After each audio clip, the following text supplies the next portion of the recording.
Eu gostaria de mencionar, iniciar, que o senhor falasse um pouquinho como que foi naquela época o envolvimento do seu nome na questão da história do caso do ET de Varginha, né? Daí se o senhor puder começar e relembrar tudo que o senhor passou, tudo que o senhor... Tudo bem. Isso começou com uma história muito curiosa, até muito interessante, que um dia, foi uma segunda-feira, eu entrei na sala dos nossos residentes. Quem são residentes? São os colegas jovens em treinamento. Foi uma segunda-feira às 8h30, 9 horas, e todo mundo estava olhando para mim. Eu perguntei, percebi que alguma coisa tinha acontecido. Eu falei: o que está acontecendo? Por favor, o senhor deve se sentar. Pensei que algo grave tinha acontecido. Eu estava esperando alguma coisa mais séria, e a pergunta foi: por que o senhor esconde autópsias que o senhor fez sozinho de nós? Aí eu fui surpreso. Falei: eu não fiz nenhuma autópsia sozinho nos últimos meses ou anos, fiz tudo com vocês. E aí me mostraram uma revista, que é um fascículo da revista Planeta. E a história rapidamente seguinte contada, que um dos nossos jovens colegas tinha ficado na casa de uma parente fim de semana, achou essa revista Planeta na mesa, começava a folhear e viu meu nome. Viu o nome do legista na época, o professor Palhares também, contando que nós dois tínhamos autopsiado o ET de Varginha. Depois eles confessaram que tinham feito uma aposta. A aposta foi a seguinte: como ele vai reagir. Tinha duas turmas. Uma turma tinha falado: ele vai rir. E outros falaram: ele vai gritar: onde está meu advogado? Eu estava rindo. A primeira coisa que eu fiz foi, nessa casinha da banca de jornais aqui ao lado, que foi recém-inaugurado, eu comprei essa revista Planeta para mim. Eu li, estava rindo, mas achei por bem informar meu superior, a diretor da faculdade. Então, foi no mesmo dia falar com o diretor, na época o professor Fernando Costa, mostrei para ele. Nós estávamos lendo o artigo e estávamos rindo. Nós decidimos fazer nada, por quê? O fato de falar, claro, eu já estou colocando isso para a Câmara, que eu não tinha visto esse ser, eu não tinha feito autópsia disso, também todos os anos não tivemos nenhum sinal que esse tivesse sido trazido para para algum exame, mesmo não por nós, mas por outros, né? Bom, o texto foi, pareceu bem escrito. O único fato, realmente, eu não fiz nenhuma autópsia do ET de Varginha. Confesso, gostaria de ter feito, né, supondo sua existência, porque teria sido um ponto realmente muito importante no trabalho científico meu. Seria muito importante ou interessante ter feito isso, mas eu não fui agraciado com essa honra. O diretor e eu estávamos rindo e decidimos fazer nada, porque não constava em nenhum momento uma fala de maneira sem respeito à minha pessoa ou à Badan. O único fato errado foi que realmente eu não vi, não fiz essa autópsia, mas isso não é uma questão que atinge minha honra profissional, né? Ninguém falava mal. Vamos falar, se alguém tivesse falado, fez a autópsia, mas não soube fazer, aí sim, né? Então, simplesmente um fato não ter feito isso. Isso, acho, não é uma ofensa, e por isso achamos por bem não fazer nada. A ideia também foi: se nós agora fomos com grande pompa e circunstância à mídia, o pessoal vai falar, mas vocês foram obrigados pela segurança nacional, pelo exército, pelo governo a calar a boca, desmentir. E como nós vamos comprovar? Até hoje não posso comprovar que eu não fiz.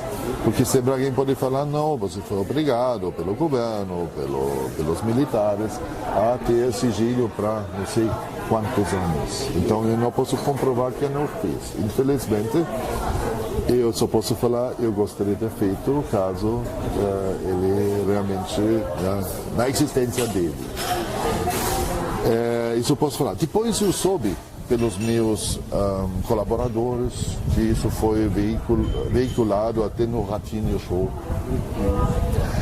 Eu nunca assisti Ratinho Show, mas colaboradores assistiram e falaram outro dia. Foi interessante que uma parte dos colaboradores do próprio departamento, no âmbito mais da casa, começaram a acreditar, me trataram com um respeito enorme.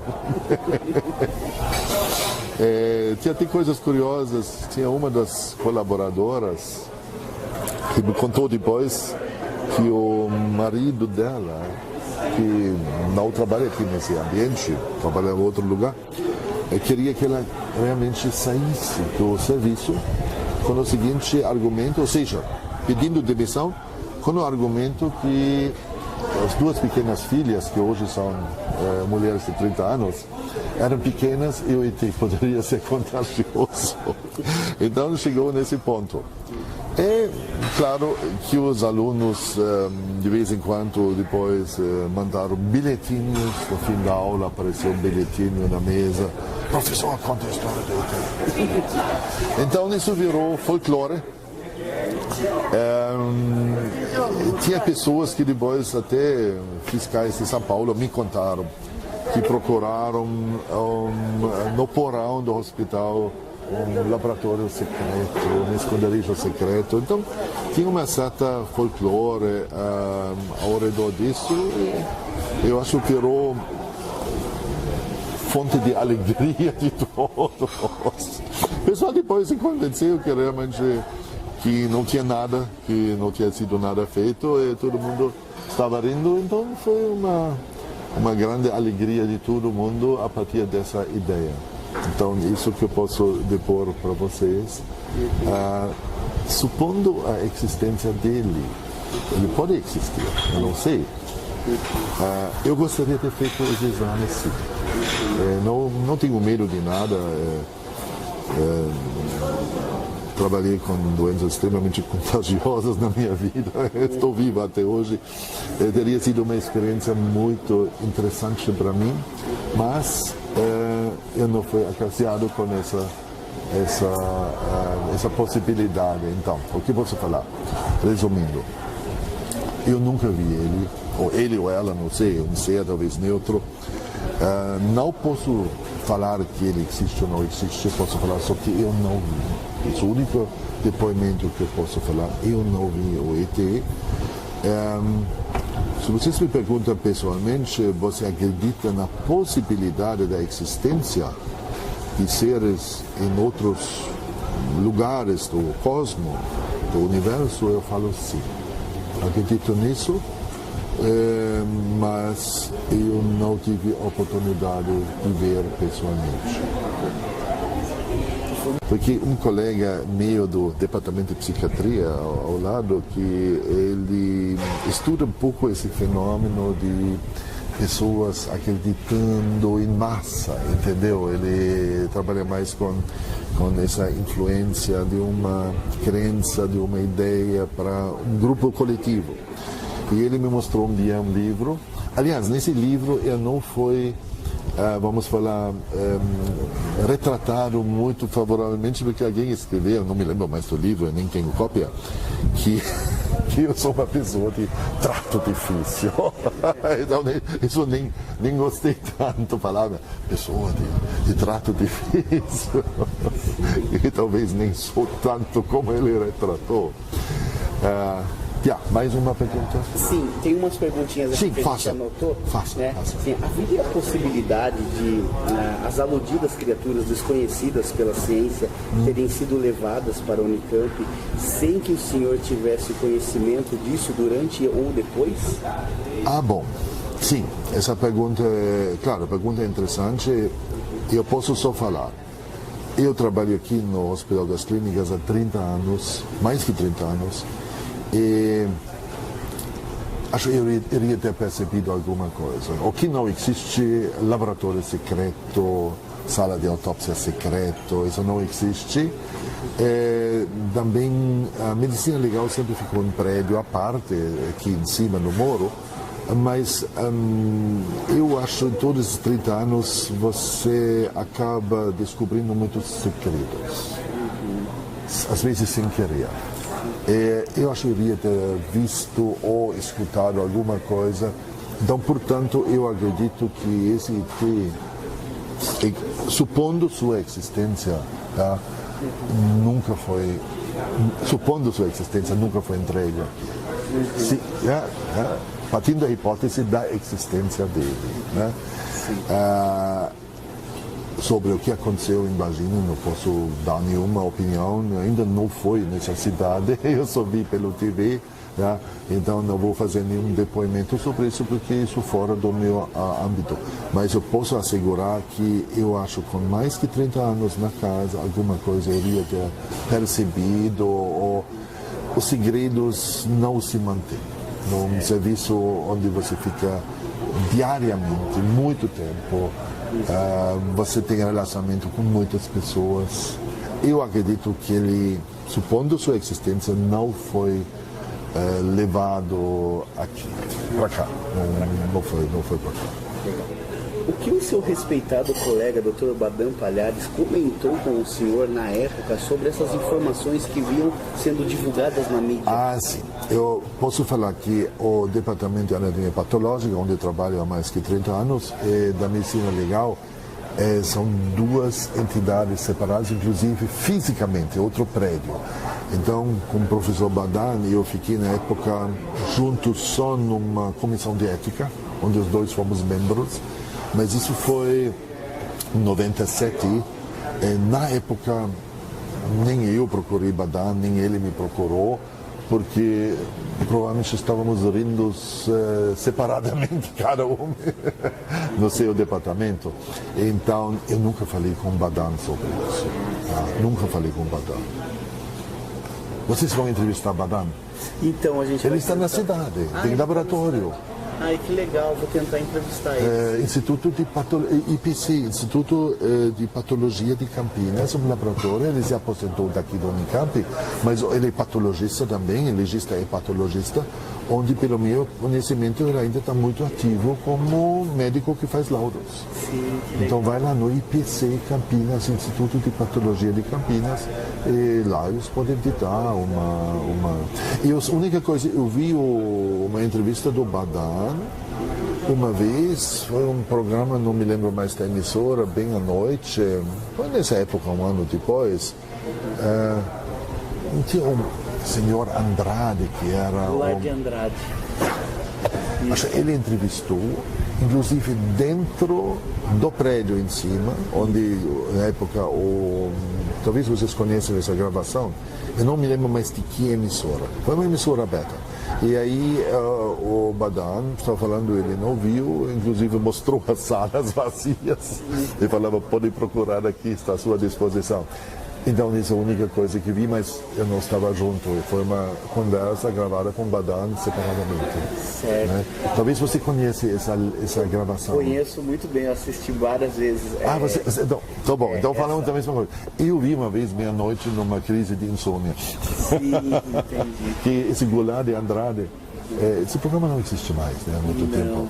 Ele foi sempre veiculado bem meia-noite. Isso, era o Comando da Madrugada. Né?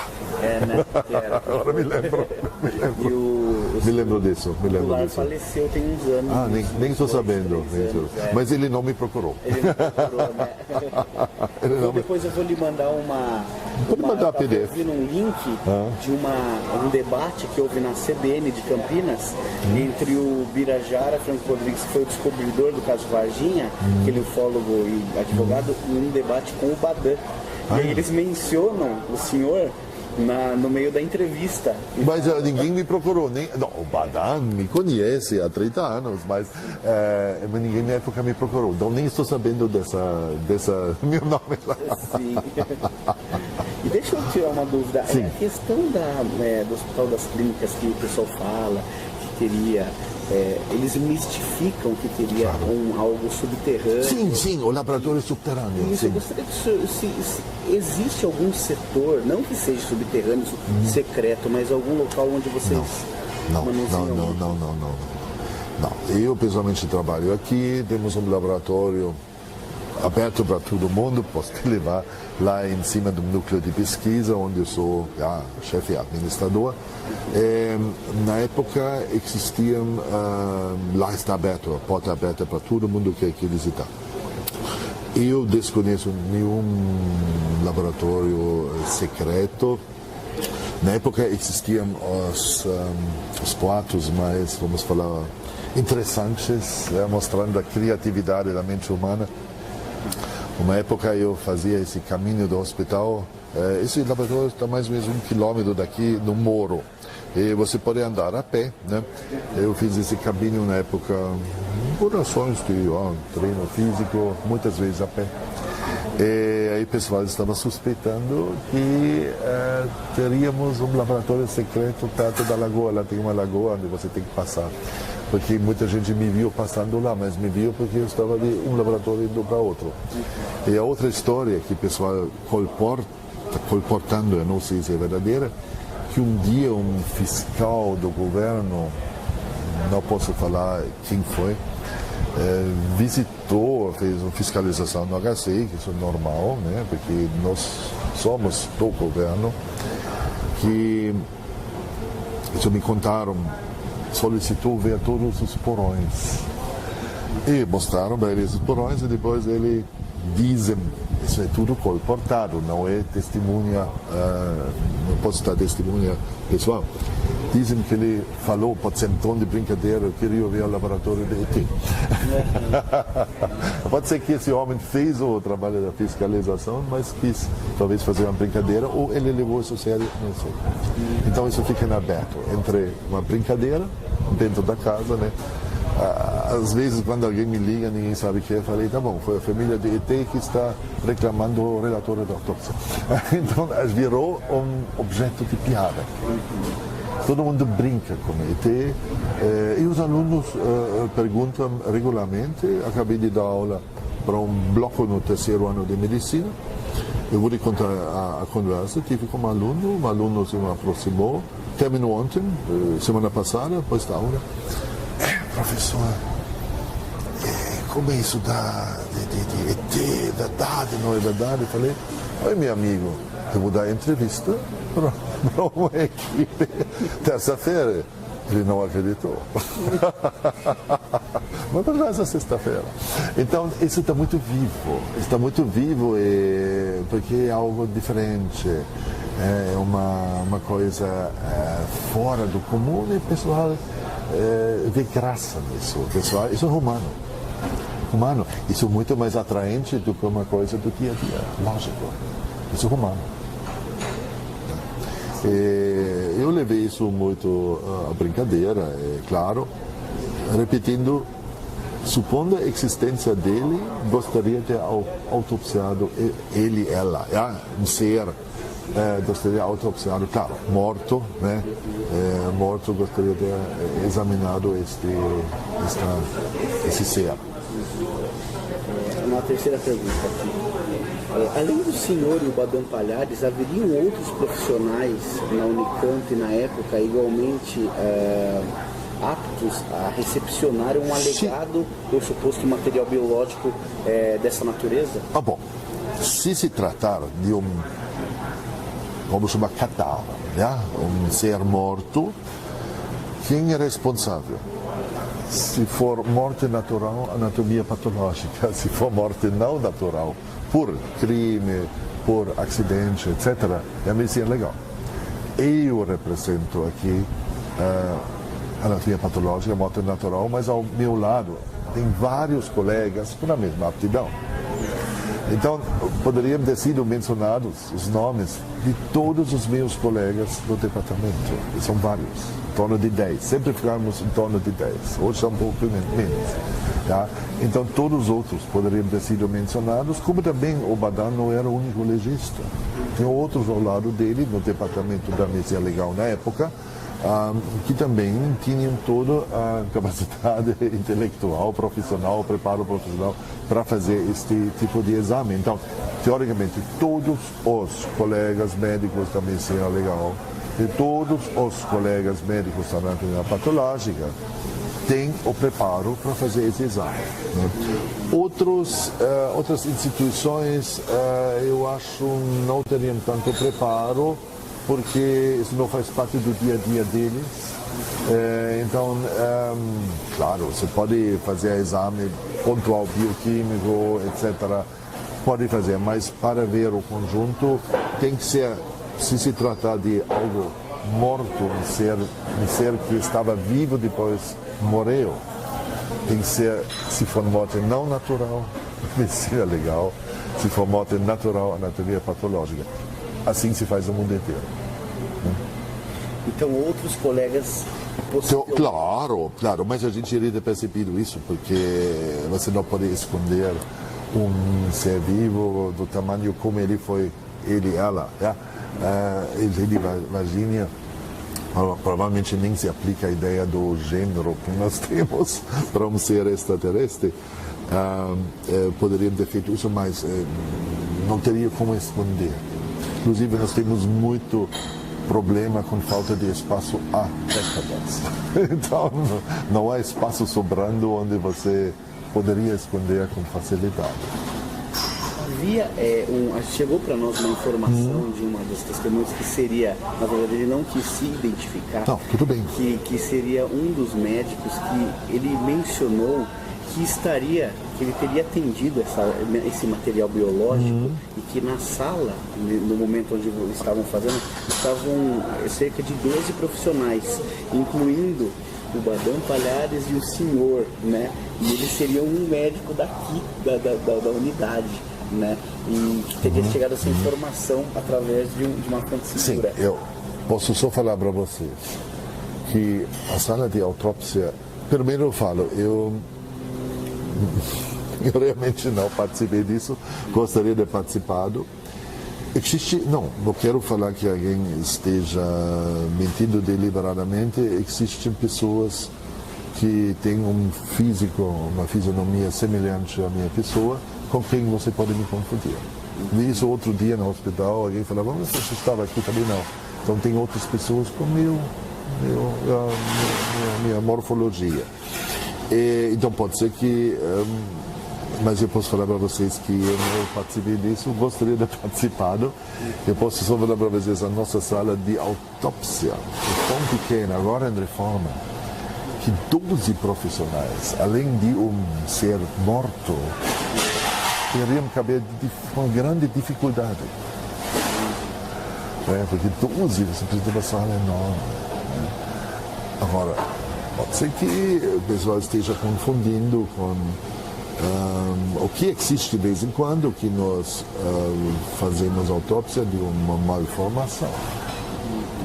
Raramente tem 12 pessoas dentro, normalmente são muito menos. Também é uma questão de higiene, porque você não pode tocar em nada e a sala é muito pequena. Então, existe a possibilidade que um dia alguém, um colega novo, autopsiou um malformado, com malformações grotescas, que tinha até minha pessoa junto, mas o Badan, eu não me lembro, sinceramente, de ter ficado numa autópsia junto com o Badan. Porque nós temos tarefas distantes. Se o caso não se o óbito desse ser ou ser humano aconteceu em circunstâncias não naturais. O patologista nem pode tocar a mão. Tem que ser um legista. E a justiça não vai reconhecer isso. Só reconhece a ação do legista. Tá? E aí, mas uma ação junto não existe. Então, eu posso só falar, não participei, não me lembro de ter participado com Badan, nenhuma autópsia nos últimos 30 anos nos dois grupos, não me lembro. Com certeza não é de Virgínia. Supondo a existência dele, hipoteticamente, gostaria de ter visto. O senhor saberia dizer se em algum momento da história da Unicamp a instituição teria dado algum tipo de suporte ao desenvolvimento a trabalhos conjuntos com as Forças Armadas Brasileiras, sendo Exército, Marinha ou Aeronáutica? E se sim, em quais ocasiões foram? Bom, eu não posso falar o que está acontecendo em outras instituições da Unicamp, departamentos, institutos ou faculdades. Eu só posso falar que eu desconheço de qualquer convênio que o nosso departamento poderia ter com Forças Armadas. Eu desconheço algum convênio entre o hospital, embora que não sou superintendente, isso o superintendente deveria responder. Eu posso imaginar que, por exemplo, mas isso é hipotético, que talvez áreas de engenharia poderiam ter, teoricamente, alguma ligação com interesses militares de segurança nacional. Sim, para desenvolver alguma coisa. Sensoriamento remoto, alguma coisa disso. Mas isso é tudo hipotético que eu falo, né? E eu posso só falar que nosso departamento, com certeza, não tem nenhum vínculo com as Forças Armadas, com algum convênio, algum contrato. Também não de maneira secreta, porque depois de mais de 3 décadas, alguma coisa iria vazar. Você iria saber. Tudo bem, até o IT de Virgínia, supostamente até hoje, seriam 2 décadas mesmo, um tempo enorme que todo mundo sabe que manter segredos é muito difícil. Então, repetindo isso, eu não posso falar o que outras faculdades estão fazendo e eu desconheço algum contrato. Posso falar com grande certeza que onde eu trabalho nesse departamento, com certeza não tem nenhum contrato com ele. Houve na época, por exemplo, várias testemunhas que eram estudantes até de medicina, que na área de enfermagem, na verdade, trabalhavam aqui, que entrou em contato conosco dizendo que viram, né, esses comboios de caminhões Mercedes-Benz do Exército adentrando em certas instalações aqui, e que essas pessoas, na verdade, algumas delas teriam visto esses militares fardados com fardas do Exército entrando com algumas urnas metálicas, algumas caixas inoxidadas, entrando em algumas repartições daqui da Unicamp.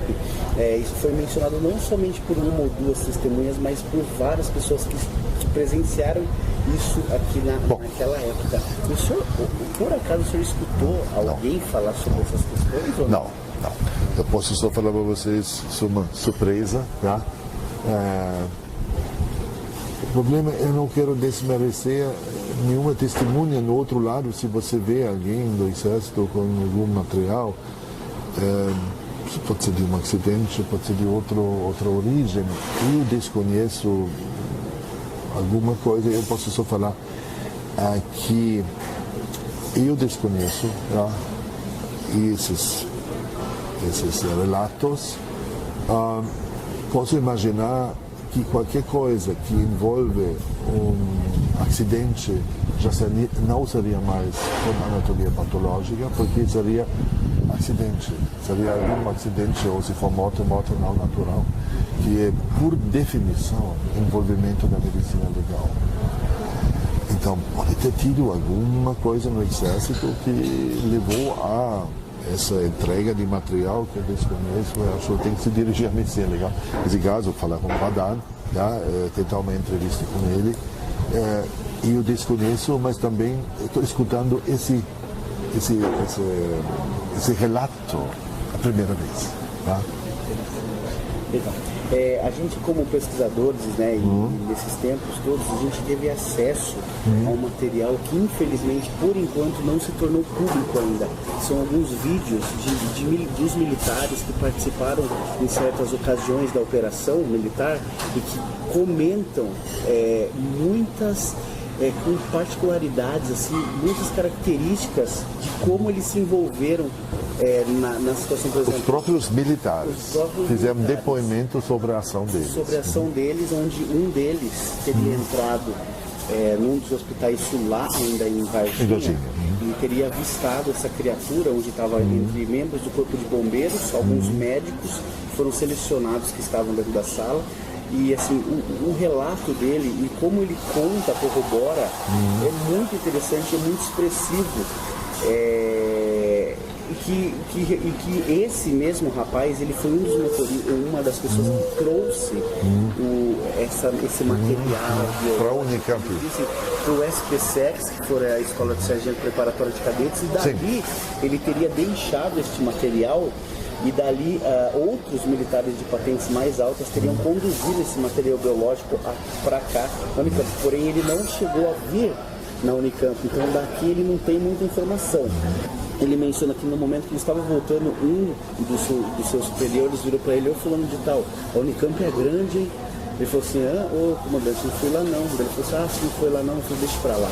Né? Então teria sido uma operação extremamente sigilosa em que correspondia à questão de segurança nacional, devido a essas criaturas, esses materiais biológicos terem algumas bactérias que inclusive infectaria, que não existiria aqui em nosso plano. Você acha que é possível de vírus? A gente está acompanhando também todas as novas doenças infecciosas que existem, que na verdade não são tão novas. Normalmente, especialmente as viroses, não são tão novas porque eles estão oriundos às vezes de modificações de bactérias ou vírus que já pré-existem, mas depois ganham uma virulência maior. Ou saem da selva porque ficaram muitos séculos dentro de um ambiente reservado e com a entrada do homem, devastamento, etc., você vai depois abrir a saída. Eu desconheço, sinceramente, algum agente infeccioso que é propagado, ou seja, descrito pela ciência, que não possa se encaixar dentro da explicação da origem da Terra. Né? Não existe nada, vamos falar, que cai fora de uma explicação natural, né? De uma evolução de um agente infeccioso a partir de um aumento da virulência. Eu desconheço isso, ou seja, nós não temos nenhum algo estranho que precisaria de uma outra explicação. A transmissão de vida em aspas, ou seja, material orgânico, via, por exemplo, cometas ou meteoros, provavelmente é possível. O pessoal viu que bactérias podem sobreviver um bom tempo, mesmo em satélites ou durante uma viagem fora da Terra, mesmo com toda a irradiação extremamente forte, né, cósmica, que normalmente destrói a vida, podem sobreviver. Sempre tinha essa ideia que talvez até a própria vida poderia ter sido trazida. Essa hipótese existe ainda, né, a partir de meteoros, de corpos interestelares que depois viajam.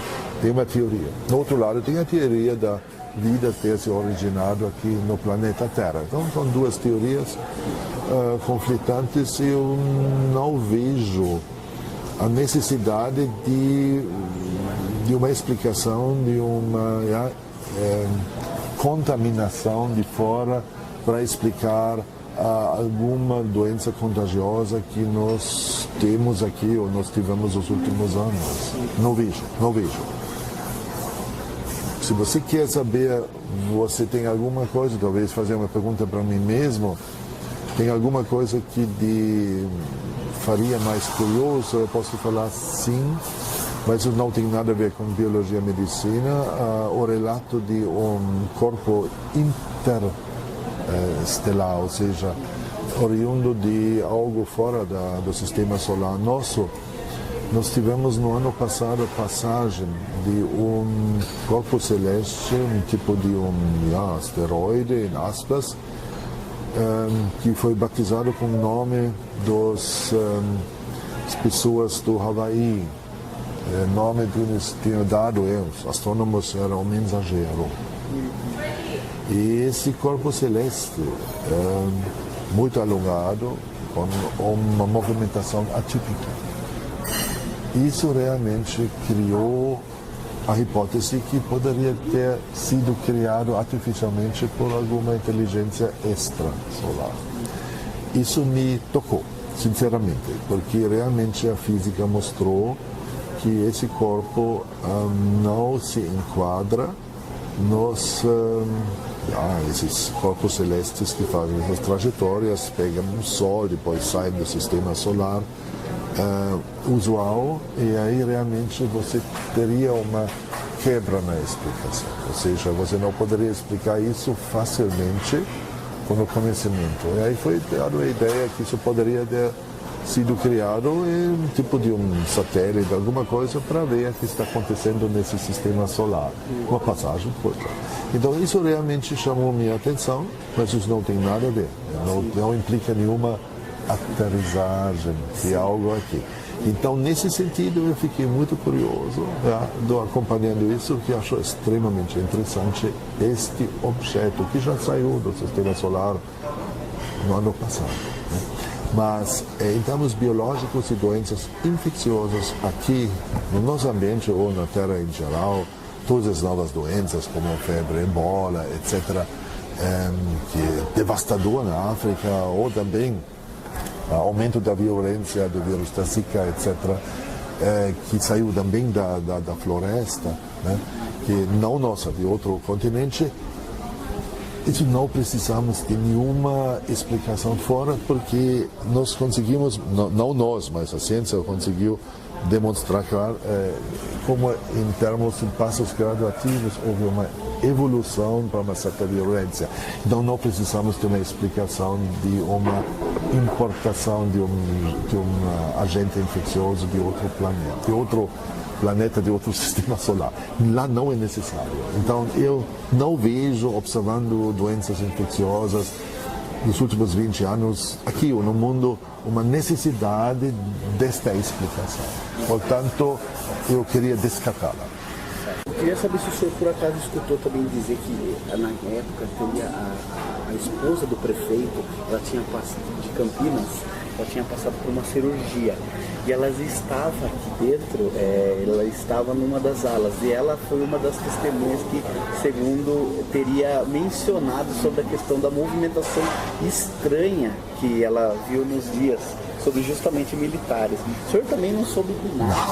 Eu nem estou sabendo que a mulher do prefeito na época foi a nossa paciente. É sempre uma honra ter pessoas famosas aqui no nosso hospital, claro, mas eu nem estou sabendo da estadia aqui. É um bom sinal que a gente não está sabendo, porque o sigilo médico tem que ser mantido dentro das alas do hospital. Não é que alguém entra e todo mundo já deve saber no outro dia. Estou escutando isso a primeira vez, mas movimentação estranha pode ser por recebimento de um grande número de pessoas acidentadas num desastre na Dom Pedro. Então tem várias coisas que podem fazer um movimento estranho. Tá? Não necessariamente isso significa. Estou escutando essa história a primeira vez, né? Não posso falar nenhuma testemunha. Também nós somos do lado diagnóstico do hospital, nós não recebemos pacientes para tratar.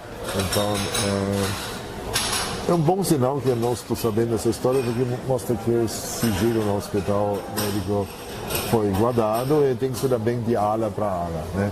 Isso tem que ser dentro do sistema também montado, preservado o sigilo, e por isso eu acho que eu desconheço a história. Estou escutando a primeira vez.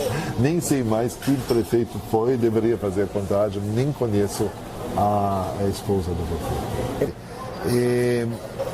Eu acho que vocês deveriam, talvez, uma sugestão minha, eu não sei onde tem consultório, ele se aposentou, um amigo meu, foi professor de psiquiatria aqui, um cara bacana, que estudou um pouco esse fenômeno de crenças coletivas.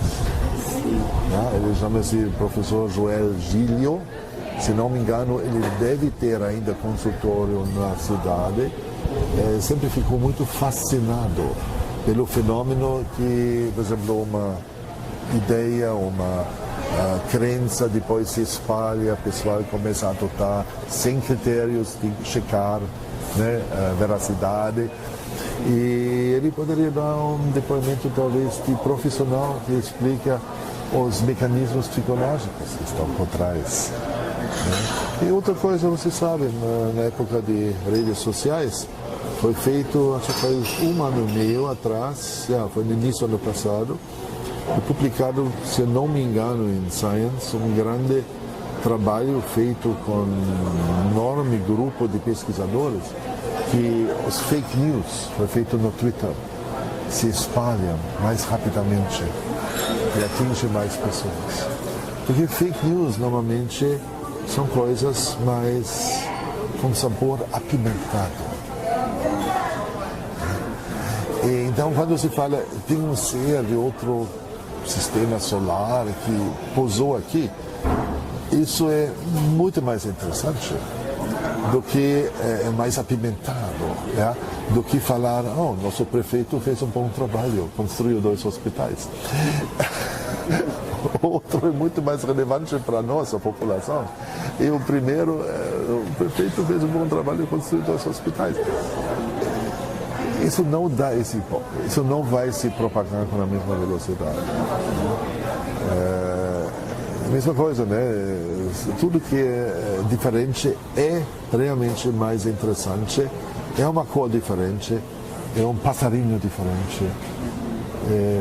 Isso é ser humano. Mas, por favor, entrevista meu colega, psiquiatra, que vai lá, fala, inclusive fala meu nome, que eu recomendei para ele dar um depoimento, e ele pode dar umas ideias. Claro, ele também não viu nada, mas ele ficou interessado pelo fenômeno de que essas ideias, sejam verdadeiras ou não, atraem tanta gente, e depois o processo da mistificação, que com certeza acrescenta-se. O pessoal sempre fala, onde tem fumaça tem fogo. Sim, tem muita fumaça. Mas também o pessoal aumenta bastante a fumaça. Um dos fatores também que remeteu-se muito na época foi que tinham 2 pesquisadores de ufologia aqui da cidade de Campinas, que eles estavam ajudando muito os investigadores lá de Varginha. Então eles ficaram, vamos assim, responsáveis por colher as informações aqui de Campinas. Mas ninguém me contatou. Olha que coisa, seu Bernardinho. Era para ninguém vocês são os primeiros após 20 anos me contatar. Vocês são os primeiros jornalistas verdadeiros. Sim, certo. Então daí esse elogio a vocês, mas demorou 20 anos. Sim, olha que coisa. Isso que eu estava comentando com o João Marcelo, como que pode, tanto o senhor como outras pessoas que se fizeram. Não, o Badan foi entrevistado, o Badan foi no João Goulart. Sim, mas foi assim, muito raro, ninguém chegou mesmo a comentar. O que teria chegado na época ficou muito ainda, que parece que se deu como uma verdade na época, assim, que o Badan tinha um motorista que levava ele. E nos dias nos dia 20, que teria vindo para cá no dia 23 de janeiro de 96.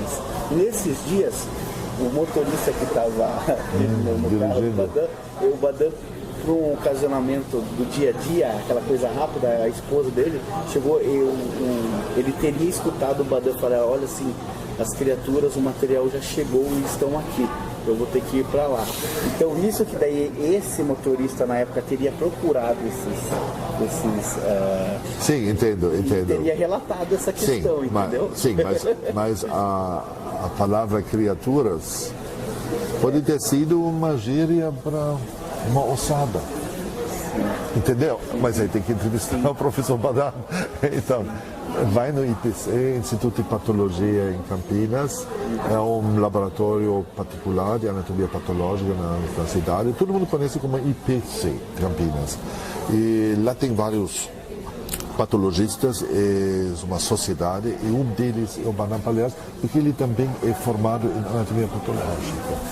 Então, ele trabalha ainda lá, né? Já aposentado, ok, mas trabalha lá. Faço entrevista com ele, faço entrevista com o professor Joel Gilio, Joel, J-O-E-L, Gilio, G-I-G-L-I-O, em italiano, Gilio, G-I-G-L-I-O. Coloca o nome dele, ainda deve constar aqui da Unicamp. Qualquer coisa, se você não consegue, manda e-mail para mim e eu vou fazer um contato com o Joel Gilio. Faço questão. Para você ter uma ideia como isso tem que fazer parte da sua documentação, como ideias possam ser propostas. Então você tem que ver, isso é uma coisa multidimensional. Isso tem um aspecto da notícia se espalhar. Fake news, o trabalho da Science, acho que foi Science, né? Que no Twitter notícias falsas atingem mais pessoas e mais rapidamente. Né? E depois a ideia da ideia que contamina os outros e a falta de crítica. Tem um outro efeito que eu vejo muito, inclusive, em pessoas até muito cultas, que pouco estudado na psicologia, mas eu falo há muito tempo, o efeito que o povo chama Maria vai com as outras. Né? O efeito da... você espalha uma ideia e os outros seguem mais ou menos cegamente, né, a sua orientação, feito do rebanho. Você pode chamar em inglês herding, H-E-R-D-I-N-G, herding, que é esse efeito, você pode até colocar na internet. Os psicólogos hoje atribuem muito a bolsa de valores, porque quando, por exemplo, uma ação, por qualquer motivo, despenca, no mesmo momento, a maioria dos acionistas vende sem saber por que despencou. Maria vai com as outras, Maria vai rapidamente. Isso também nessas crenças. Claro, eu não posso agora falar que o ET não existe. Eu não tenho prova da existência dele, também como não tenho prova, da não existência dele. Eu posso falar que esse corpo celeste que passou pelo nosso sistema solar no ano passado me deixou em dúvidas. Também acredito por uma questão da probabilidade e da quase infinitude do universo. Com certeza tem outros sistemas solares com planetas habitáveis, com certa inteligência que não precisa ser necessariamente com essa ideia humanoide. É sempre que chamou minha atenção que o ET de Varginha, ele é retratado com a cabeça enorme, tem malformações humanas, grotescas desse jeito. Então, às vezes, quando uma mulher dá luz a uma criança dessas, é um choque para todo mundo. Normalmente não sobrevivem, tem as malformações mais grotescas com cabeças que lembram o ET de Varginha. Mas o que sempre chama a atenção, o ET de Varginha sempre foi retratado como um ser humano grotesco, como um ser humano mal formado. Né? Você pode ver essas malformações, por exemplo, são até públicos. Coloca na internet nomes de museus de anatomia, especialmente na Áustria, tem isso. Aí você vê, na internet todo mundo pode ver essas figuras grotescas, que eram crianças mal formadas que não sobreviveram. E lá colocavam no museu, no século XIX, hoje você não faria isso mais, claro, por razões éticas, claro. Mas isso pode ter inspirado, então sempre chamou minha atenção que o ET, como ele foi desenhado tem desenhos na internet, né, dele, ele muda muito humanoide. Será que seres vivos existentes em outros planetas teriam nossa forma humana? Talvez não. E também tem pessoas que viajam mais, que falam, não, é possível que você possa ter, talvez, até a ideia de ter uma inteligência baseada em outro sistema, silício. Aí com certeza não seria algo que se movimenta como nós, como os animais do nosso planeta Terra. Então precisamos ter uma abertura para isso. Então, isso que eu posso te falar. Legal. A gente soube, na verdade, não sei se isso corresponde à verdade, em 1974, na construção... 74? De 74, na construção do Hospital das Clínicas aqui. O senhor soube se... 74? Isso é depois. 80. 74 não existia. Ah, não existia. Certo. O senhor soube se foi, parece que, as plantas das instalações do Hospital das Clínicas teria tido um respaldo, uma ajuda de, não sei, dos alemães, do governo, e se que eu remeto a aquela pergunta se vocês tinham algum vínculo, por exemplo, a universidade com as Forças Armadas. Não. Eles dizem, sabe, em alguns artigos, que o que foi instaurado, as Forças Armadas deu todo o apoio na época para que o HC fosse construído. Né? Bom, não sei se o senhor escutou sobre isso. Eu posso só falar, eu cheguei aqui em 88, então tudo o que aconteceu antes está fora do meu conhecimento, mas se tiver, deveria entrevistar os dirigentes da época, mas eu sei que que na época estava envolvido, a dirigente infelizmente já faleceu, né? Amigo meu já faleceu, infelizmente, que a gente poderia entrevistar, mas é tarde demais. Dos outros, eu não posso te dar detalhes, porque realmente eu cheguei aqui em 88, o hospital já construído, funcionando, fora do minha competência. Dá isso. Entendo, é uma questão, se você permite, que talvez como um leigo vê as coisas. Se você autopsia, só para falar, a autópsia é uma parte do nosso dia a dia. Uma outra parte do nosso dia é examinar material para paciente vivo. Então, a proporção de autópsias que nós temos atualmente, somente 100 por ano, em torno de 100, mas quando a gente vê quantas peças ou biópsias para ser vivo, ou seja, paciente vivo, que precisa do laudo para ser examinado, em torno de 12 mil. Então, é uma parte só. Mas você é treinado, ninguém te obriga a fazer essa profissão. Né? Você faz essa profissão para curiosidade, uma curiosidade científica, uma curiosidade de ver, de desvendar um enigma, desvendar uma questão, porque morreu, ninguém tem explicação até agora. E descrever uma nova doença, isso é como a profissão nesse sentido gratificante para no ponto intelectual. A gratificação é ver coisa nova ou desvendar um enigma que os outros não conseguiram desvendar até hoje. Então esse é o ponto, na verdade, que demotiva fazer esse trabalho, que por princípio é chocante. Eu me lembro quando eu vi minha primeira autópsia, foi em 1974. Eu tive que sair da sala. Fui para a cafeteria tomando um café reforçado para levantar minha pressão.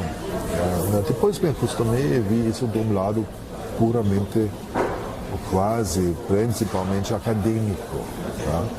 Eu faço isso para desvendar um enigma, para ver possíveis erros, melhorar o sistema, mudar protocolos. Esse é o nosso objetivo. E, de vez em quando, acontece isso, ver coisa nova, ver uma nova variante de doença ou descrever uma doença nova. Isso não acontece todos os dias, mas acontece com certa frequência e isso é muito gratificante. Por isso eu falo, supondo a existência de ET, eu gostaria de ter feito esse exame. O chocante é o que é chocante. Você sabe que esse ser,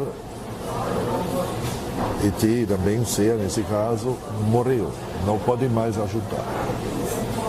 E a ideia é, mas nós podemos ajudar, por exemplo, o sistema para melhorar o atendimento, para corrigir possíveis erros, para melhorar um protocolo de atendimento e uma conduta. Né? Ou até para criar novo conhecimento. Então, essa parte é muito nobre da coisa. Portanto, eu falo, realmente, supondo a existência, ou hipotetizando a existência deste ser ET, Varginha, eu seria muito triste não ter participado desse exame. Eu gostaria de ter feito isso. Muito prazer, sem medo. Eu toquei, claro, com luva, proteção, máscara, tudo isso paramentado ao máximo. Eu fiz praticamente todas as doenças infecciosas graves. A única que não fiz é febre ebola, ela da África, graças a Deus, nunca chegou à América Latina. Tá? Os outros eu fiz todos os perigosos, pelo menos alguns casos, com certo medo, com certo respeito, mas a curiosidade vence o medo. A curiosidade vence. Essa é a questão da ciência. Porque você é um curioso que canaliza sua curiosidade para algo útil, seja para o sistema, onde você melhora atendimento, melhora o protocolo, dá uma resposta ao colega que ele não tinha, infelizmente, durante a vida do paciente, ou você contribui para o sistema, você está descrevendo novas variantes de doenças, aí você publica, você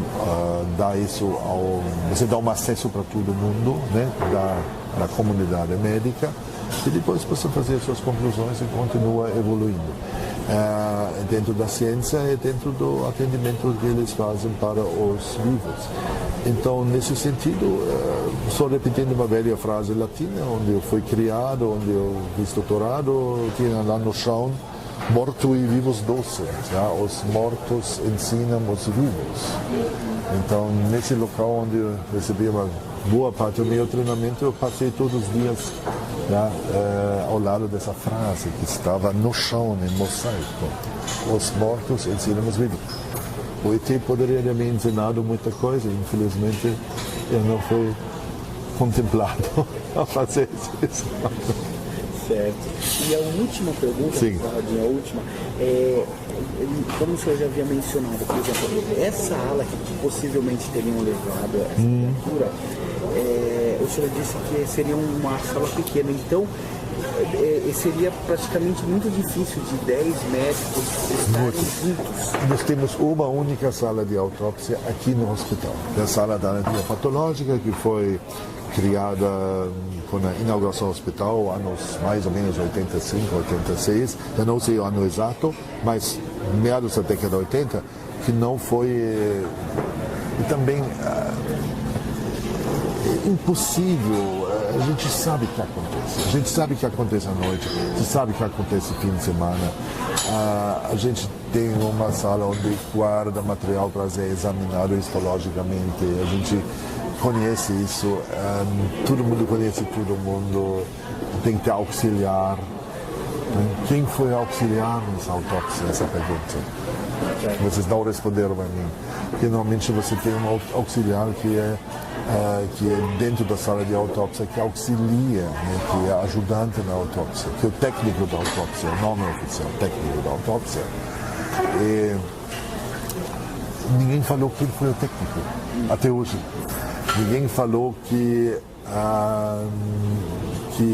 depoimento do técnico. Então, isso é também uma pedrazinha do mosaico que falta. Né? Normalmente, você trabalha em equipe. Eu trabalhei uma única vez em todos esses anos sem técnico de autópsia. Eu fiz tudo sozinho, um trabalho enorme, muito desgastante, porque era um caso extremamente raro, extremamente importante. E nós publicamos esse caso poucos meses depois numa grande revista americana. Tá? Por isso eu fiz o trabalho. Então, estou falando, uma única vez que eu trabalhei todos os anos. Pisei a primeira vez em sala de autópsia em 1977. Não aqui, em outro lugar. Tá? Então, é uma pedra que falta no seu mosaico. Quem foi o técnico de autópsia que ajudou? Entrevista essa pessoa. É verdade. Entendeu? Eu estou dando pista para você desvendar. Vocês, né, a equipe aqui, É a primeira vez que me entrevista, está me entrevistando após 22 anos. Não, 23, corrigindo, 23 anos, 96, né? Então, isso seria uma pedra, ver quem foi. Né? Então, isso iria mostrar, talvez, a possível fragilidade de argumentos. Porque você sempre faz isso na equipe. Sempre na equipe. A medicina é legal por princípio. Então, aqui tem algumas coisas ainda não bem explicadas, aí faltam argumentos. Ainda tem bastante entrevistas para vocês ainda. E deveriam ser gravados por vocês. Né? Na época, eu estou brincando com o pessoal, eu sempre falo, uma época atrás, então, esses 23 anos, um pouco depois, aí tinha tanto, televaginha, todo mundo, até a técnica, as técnicas que trabalham na época para mim, contaram que não aguentaram no ônibus mais porque eles foram algo de piadas no ônibus, entendeu? Esse é o chefe, quando vai mostrar para você, etc, né? Que então virou uma coisa folclórica. Na época tinha ainda uma coisa na revista Veja, as últimas, tinha as páginas amarelas. Você lembra disso? Que é a página amarela? Na época eu estava até pensando em mandar para a Veja a página amarela com o título "Não autopsia de vagina". Depois eu desisti, porque se eu afirmar isso, vão falar, bom, ele foi pressionado pelo Exército em nome da segurança nacional, para não despertar uma avalanche de medo, de desespero, de pânico. Porque talvez vocês se lembram, né? Era Orson Welles, que na segunda metade dos anos 30, na época só tinha rádio, TV estava no início, nem estava muito popularizado ainda. Nos Estados Unidos, ele fez uma peça de teatro para rádio. E ele retratou uma suposta invasão dos marcianos. Você conhece a história? É o do... Orson Welles. Isso. Era Orson Welles, era a primeira vez. E foi o seguinte, eles... Isso. E ele veiculou isso na hora onde a dona de casa faz o almoço, ou seja, de manhã. Então tinha anunciado às 8 horas, depois alguém falou, e agora vamos transmitir uma peça de teatro, de ficção, do Orson Welles, que das 8 às 10 horas. O problema é, quem ligou às 8h15 escutou gritos de um repórter: os marcianos estão chegando, estão bombardeando os prédios. Houve pânico em massa. Claro que isso é um grande argumento para todos que falam que eu estou mentindo. Eu não posso comprovar que eu não estou mentindo. Não tem como comprovar. A única coisa talvez seria um detector de mentiras, polígrafo, e colocando todo mundo lá. O problema é quando você está convicto de uma coisa, o polígrafo, mesmo seja errônea, o polígrafo vai mostrar que você está tranquilo em tudo que você faz. Vai, né? Olha só. Se você está convicto de sua própria mentira, o polígrafo não vai acusar. Então nem o polígrafo iria desvendar a verdade. Eu acho talvez só vivendo mais tempo que uma frase famosa que fala, né, que a verdade muitas vezes é sendo demonstrada pela história. Mas isso não resolve sua tarefa de dar algum esclarecimento para uma plateia interessada. Esse material, por exemplo, biológico, vocês guardam eles no... Sim, não. Se tiver material biológico, é um ritual que todo mundo faz no mundo inteiro há 100 anos. A gente fixa usualmente em formaldeído e pode guardar anos. Mas a gente processa depois para blocos de parafina, exame. Você pode fazer microscopia eletrônica, você pode guardar material fresco, não fixado, congelar. Pode fazer um monte de coisa, bioquímica, biologia molecular, tudo isso. Biologia molecular na época nem existia. Tá? Tem possibilidades, claro. Você pode pegar pedacinhos, guardar em nitrogênio líquido anos, em formaldeído, em blocos de parafina. Isso tem, claro. Sim. E aqui na universidade, agora eu juro que é a última, aqui na universidade, se hipoteticamente tivesse esse material, que alguns acreditam que estão até aqui, até hoje, guardado. Eu gostaria de ter acesso. Então. Por favor, vamos supor, ET de Varginha existe, por favor, me arruma acesso a esse material. Eu quero fazer microscopia óptica, microscopia eletrônica, fluorescence lifetime imaging, second harmonic, quero fazer atomic force microscopy, tudo isso. E se tivesse aqui, onde que o senhor acha que poderia, onde que eles guardariam aqui? Se tivesse sido autopsiado na anatomia patológica, seria no arquivo da anatomia patológica. E aí tem até blocos do início do hospital que o pessoal trouxe da Santa Casa para cá. Então, claro, desses antigos não são completos mais, mas nós temos material de parafina de 67, 66, talvez ainda, 67 com certeza. Porque uma aluna minha usou esse material antigo, praticamente 60 anos, numa tese. Então, isso a gente guarda, mas esse nosso que nós guardamos é material humano, isso é tudo legal, isso dentro das recomendações das sociedades, é material que pertence juridicamente ao paciente. A gente é um guardião, como se fosse um cartório. Tá? Se o paciente quer, o material vai ser dado para ele, mas o que o paciente vai fazer com blocos de parafina de meteoroide que foi operado. Tá? Mas esse material temos, tem regras, tem normas éticas de uso. Tá? Se você usa material antigo, tem que pedir autorização do assistente da ética. Né? Claro, se o paciente já faleceu, aí é mais fácil ter uma autorização. Né? Quando está vivo, quer usar, pode ser que você tenha que até contatá-lo, conforme a situação. Né? Então, isso tem regulamentado.